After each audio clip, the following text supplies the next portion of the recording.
There are animals who have been there for months and years in many cases. This shelter makes it virtually impossible for people to adopt an animal.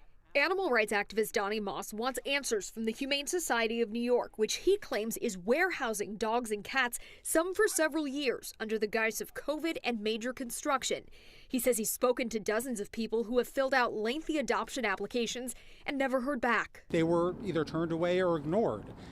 How many people are going to really go to the trouble to follow up? They're either going to go to a breeder or they're going to go to another shelter. Christina Fritz says she tried several times to volunteer at the Humane Society and to adopt a cat, filling out a 7-page application. She says she was stonewalled. I called several times to follow up. I did speak with the executive director, and she said, maybe your application went to spam. So I filled out another application and sent that in, no response. The Humane Society of New York tells Pix 11 that it's placed 19 animals in forever homes so far in 2023 and currently has 27 cats and 13 dogs up for adoption. City Council member Julie Menon wants to know why those numbers aren't higher and says she's meeting with the group next week. Why are the adoptions only one per week? That seems at a very slow pace for a relatively large organization that's well funded. So we do have concerns about that. We're also concerned, why can't the public come in? 2 years for renovations seems odd, and so we just want to get to the bottom of and get some answers. We went to the Humane Society in search of answers. Associate Director Anne-Marie Karash invited us in for a tour. They're in their cages right now. Why? It's the end of their day.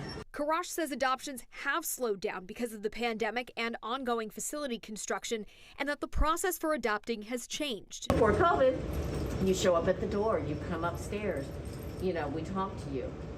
That was not a bad policy, but now we found we really want to see people that have a good application. She says the Humane Society's adoption team now reviews applications before allowing people to meet the animals. She says the focus is on matching each animal with exactly the right forever home. We do encourage adoption, but we want the right home.